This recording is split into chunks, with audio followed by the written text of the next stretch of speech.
Wirid, cerpen M. Dawam Raharjo.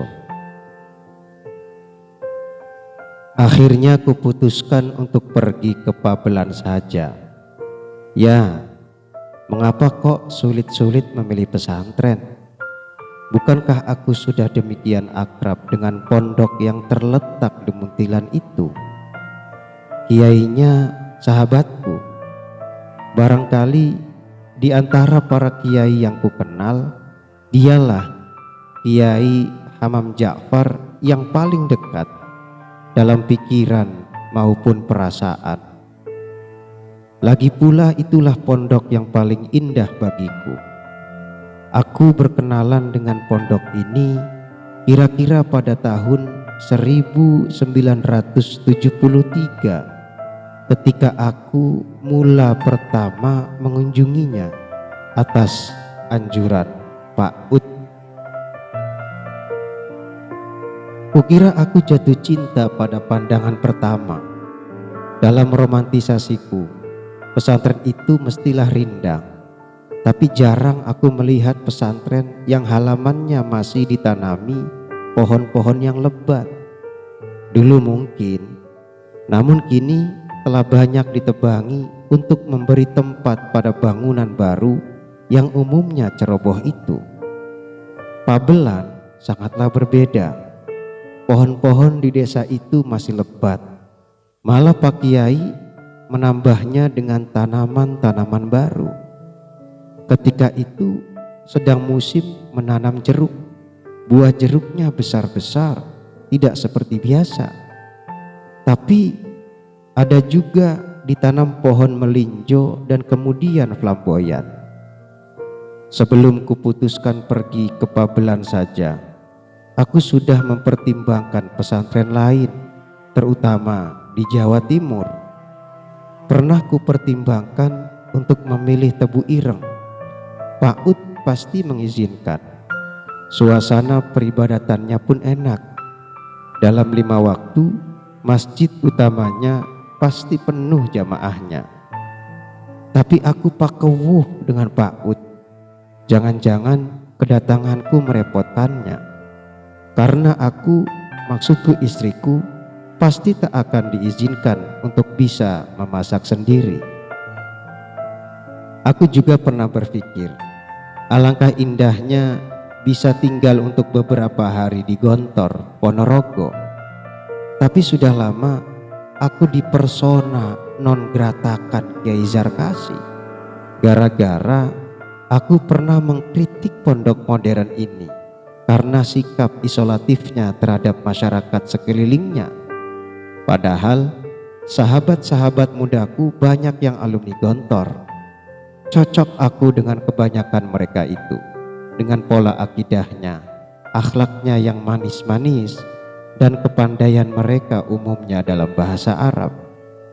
Lalu oleh Pak Malik Fajar, aku pernah dianjurkan pula untuk menengok sebuah pesantren di pantai utara Jawa. Kiainya Muhammadiyah loh, katanya. Dia pikir aku pasti cocok dengan cara berpikir kiai ini.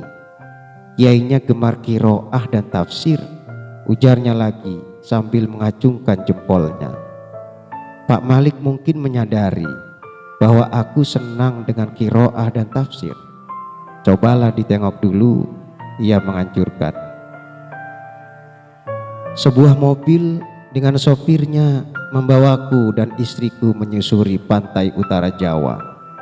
Sebelumnya, karena ingin menempuh jalan pintas, mobil sedan kecil itu menembus jalan-jalan kecil di antara bentangan tambak yang gemerlapan ditimpa sinar mentari pagi. Di sebuah kota kecil di tepi pantai yang panas tapi juga cukup rindang itu, bercokol pesantren itu. Di situ aku bisa menghilang untuk sementara waktu yang telah kurencanakan. Pikirku, tak mungkin bisa orang menghubungiku. Ketika orang mencariku, mungkin aku sedang berjalan-jalan dengan istriku di sampingku, menatap tongkang-tongkang mengapung di perairan. Kami berdua bisa menghafal wirid sambil menikmati debur ombak. Karena aku tidak begitu sreg dengan situasi pondok yang kurang bersih itu, aku mengurungkan niatku. Dan tiba-tiba aku berpikir, mengapa tidak kebabelan saja? Kurundingkan ideku dengan Hawariyah, istriku. Ia tampak begitu senang. Kemana saja Mas pergi dan membawaku, aku akan senang. Kebahagiaanku adalah bila bersamamu, Mas, katanya, mendukung dan membesarkan hatiku. Kata-kata inilah yang sering dikatakan kepadaku, hampir klise. Maka kulayangkan sepucuk surat kepada Kiai Hamam. Mohon untuk bisa diterima. Saya bersama istri mau nyantri barang sebulan bila diterima, kataku dalam surat. Dari jalan raya Jogja Magelang, aku naik dokar. Istriku memakai kebaya dan kerudung yang berenda kembang, kerudung tradisional yang masih dipakai ibuku dan perempuan-perempuan desa. Wajahnya yang putih dan bulat seperti rembulan itu selalu tersenyum. Hatiku selalu hangat bersamanya. Kami disambut dengan tawa lepas khas Kiai Hamam. Mau belajar wirid? Tawanya berderai. Apa mau jadi sufi? Tanyanya lagi dengan nada senda gurau. Walaupun begitu tanggapan formalnya, tetapi Kiai Hamam penuh pengertian. Saya membutuhkan guru yang bisa membimbing Kiai, kataku. Siapa yang bisa jadi guru Mas Dawam? Jawabnya penuh keyakinan. Kami dalam waktu-waktu sebelumnya memang sering bicara mengenai tasawuf dan filsafat, sebuah pembicaraan tingkat tinggi. Kalau berbincang-bincang tentu sampai larut malam. Yang tadinya menemani kami biasanya mundur satu persatu. Akhirnya tinggal kami berdua hingga subuh. Saya ingin bisa wirid yang agak panjang, kataku. Juga ingin bisa membaca doa iftitah untuk pidato atau ceramah. Kalau diminta ceramah keagamaan, aku sebenarnya malu jika hanya bisa membaca yang itu-itu saja. Syukur kepada Allah dan sholawat untuk Nabi, itu saja. Aku juga sering diminta untuk memberi khutbah Jumat, bahkan juga khutbah Idul Fitri atau Idul Adha. Dan aku selalu menolak. Mereka tidak tahu bahwa aku tak bisa mengucapkan bacaan-bacaan yang diperlukan itu di luar kepala. Tahu mereka, aku adalah tokoh Islam atau cendekiawan Muslim. Akhirnya Kiai Hamam maklum juga. Tapi guru-guru muda yang pintar-pintar di situ, tak seorang pun bersedia menjadi guru mursyidku. Mereka hanya menuliskan doa-doa untukku. Malah mereka memberiku doa wirid bikinan Pondok Gontor yang ditulis sendiri oleh Kiai Imam Zarkashi. Ternyata doa ala Gontor itulah yang paling bisa aku terima.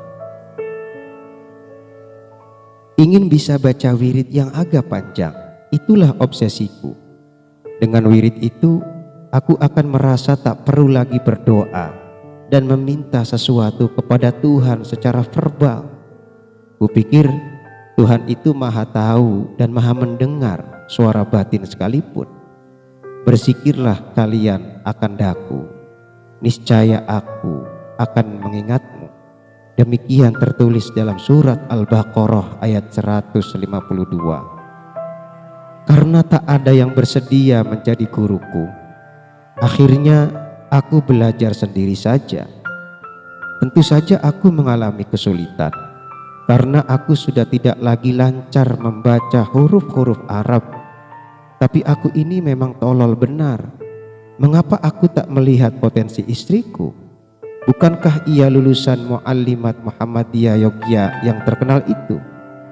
Kiai Haji Yunus Anis dan Kiai Haji Ahmad Badawi, keduanya pernah menjadi ketua umum Muhammadiyah, termasuk guru-gurunya. Sungguh keterlaluan aku ini, tidak pernah berpikir bahwa seorang perempuan itu bisa menjadi guru mengaji lelakinya. Maklum, aku selalu menjadi imam waktu sholat. Dengar baik-baik ya Mas, aku baca pelan-pelan. Mas menirukanku, katanya mulai menjadi guru mursyidku. Kalau ia membimbing doa wirid habis sholat, kedengarannya biasa saja. Tetapi kalau doa-doa untuk khutbah memang agak janggal. Mungkin karena adanya persepsi bahwa perempuan itu tidak pernah jadi khotib. Kalau sholat, tentu saja aku yang menjadi imam. Aku bangga sekali bisa menjadi imam istriku. Seolah-olah itulah tanda kelaki-lakianku yang sejati. Ketika berdoa, kami berdoa bersama. Kadang-kadang bacaanku dikoreksi. Ada kalanya aku jengkel dikoreksi. Apa ini karena pengaruh alam patriarki? Hawariyah hanya tersenyum sabar dan terus membimbingku. Di waktu maghrib, isya, dan subuh, kami selalu pergi berjamaah ke masjid. Tapi kami sering bepergian kala siang. Jadi tak bisa pergi ke masjid di waktu lohor dan isya kecuali sholat duha. Kami selalu menjalankannya. Sehabis subuh kami menderas Al-Quran bersama-sama. Hanya saja mengajiku terputus-putus karena aku sering membaca terjemahannya. Aku bawa The Holy Quran, terjemahan dan catatan kaki Maulana Muhammad Ali. Aku paling matuk, cocok dengan tafsir ini, rasional dan optimis. Ketika matahari sudah terbit, ia mulai memasak sarapan. Aku keluar jogging yang sudah menjadi kebiasaanku itu. Lalu kami makan bersama. Sesudah masak, langsung ia mencuci piring dan aku menimba air sumur. Air dari pompa dragon bukan air yang baik. Jadi aku ngangsu sumur tetangga yang jernih, mengisi kolah dan ember persediaan untuk dimasak menjadi air minum. Setelah itu kami membersihkan halaman yang setiap pagi bertabur dedaunan yang rontok. Sambil menyapu, aku melatih hafalanku keras-keras agar bisa dikoreksi kalau salah. Sayang sekali, aku datang ke Pabelan pada saat liburan. Jadi kampus kosong, tak ada santrinya, kecuali beberapa yang tinggal, mungkin untuk mengikuti kursus khusus. Tapi justru karena itulah kami seperti diberi kesempatan untuk bisa mandi di Kali Pabelan. Kali sepi dari santri yang biasa mandi di situ.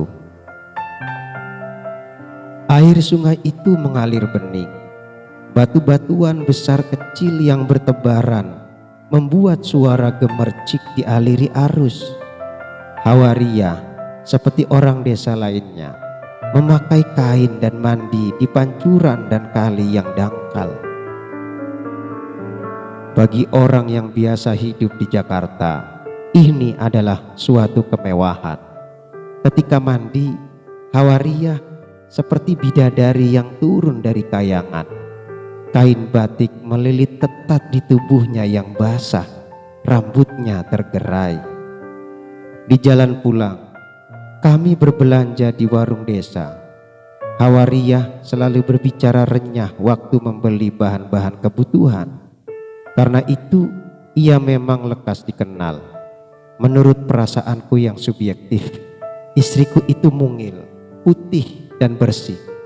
Posturnya seperti putri bangsawan atau mungkin berwajah elitis dalam bahasa masyarakat kota. Tapi penampilannya sederhana. Seolah-olah ia tak sadar akan kecantikannya sendiri. Tak usah berusaha menampilkan diri. Kehadirannya di desa itu sudah sangat terasa. Orang-orang melihat kami waktu kami berjalan. Kadang-kadang mereka menegur. Orang lelaki tentu melihat kepadanya. Yang perempuan juga melihatnya, lalu menengok kepadaku, seolah-olah ingin tahu siapa lelaki yang beruntung di sampingnya itu. Ia rajin datang ke pengajian di rumah tetangga sebelah. Suatu ketika, pengajian memutuskan untuk memperbarui tikar yang telah banyak rusak itu. Uang yang terkumpul agaknya masih jauh dari mencukupi. Istriku langsung bilang, ialah yang menutupnya. Baginya, uang itu tidak seberapa, tapi bagi ibu-ibu di desa itu, nilainya masih lumayan besar. Di waktu malam, sering terdengar suara berzanji. Inilah yang khas di desa itu. Penduduk desa umumnya memang jamaahnya NU, tetapi pesantrennya beraliran reformis. Santrinya mengikuti wirid gontor, tapi imam masjidnya tetap berada di tangan kiai desa. Masjid pondok itu tetap dibiarkan seperti aslinya. Ini cocok dengan suasana desa yang rindang. Kami sering ingin mengejar dari mana datangnya suara berzanji itu. Ada kalanya dari perhelatan perkawinan. Di waktu sore menjelang maghrib, kami mengejar suara sholawat Nabi yang dikumandangkan itu. Kalau tidak hujan, kami jalan-jalan. Yang kami jumpai adalah langgar-langgar atau masjid-masjid kecil. Pohon-pohon kelapa meneduhi halaman masjid. "Mas, bangun mas, sudah subuh loh," kata istriku membangunkan. Aku sebenarnya sudah mendengar suara azan. Malah sudah kudengar suara yang mengaji atau membaca sesuatu. Dengan irama khas, aku pun bangun, bergegas ke kamar mandi, mengambil air wudhu. Tapi di luar masih sangat gelapnya, tak ada lampu, apalagi gerimis agak tebal turun. Kami pergi pakai lampu senter. Untung di Pabelan tanahnya berpasir, jadi tak begitu becek. Kalau berjalan, tangannya pasti menggandengku agak di belakang. Terasa benar aku menjadi lelaki, sandaran hidupnya. Memang sulit benar berjalan berdua dengan satu payung. Air pun tak bisa kami hindari. Aku seperti sedang berpacaran dalam beribadah. Aku bersyukur punya istri yang cocok. Coba bayangkan, jika istriku itu bukan ahli ibadah, repot. Aku tidak pernah menjelaskan maksudku nyantri seperti itu. Ia sudah tahu dengan sendirinya, malah itu menjadi keinginannya juga. Mondok seperti itu lebih memberi kebahagiaan daripada piknik. Dengan beribadah berdua seperti itu, kami sekaligus berpacaran, menunjukkan rasa cinta. Kami tidak pernah merasa sedang bertapa. Sebelum meninggalkan Pabelan, Hawariah pamit.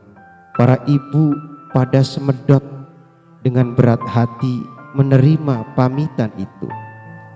Beberapa waktu kemudian, Bu Nyai menceritakan betapa tetangga-tetangga di sekitar rumah tempat kami menginap itu semacam guest house pesantren. Sangat gelo kami meninggalkan Pabelan. Sangka mereka kami adalah penghuni baru.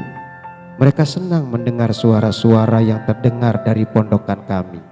Suara orang mengaji atau kaset sholawat dan doa yang dilakukan oleh Ustadz Haji Solahuddin Bunyamin dengan paduan suara perempuan-perempuan yang mengiringi atau alunan suara Ustadz Umar Said yang merdu.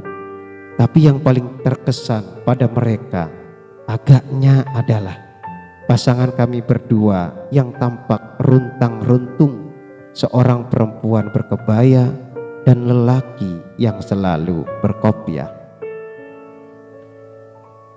4 tahun kemudian, tak kusangka istriku dipanggil Allah.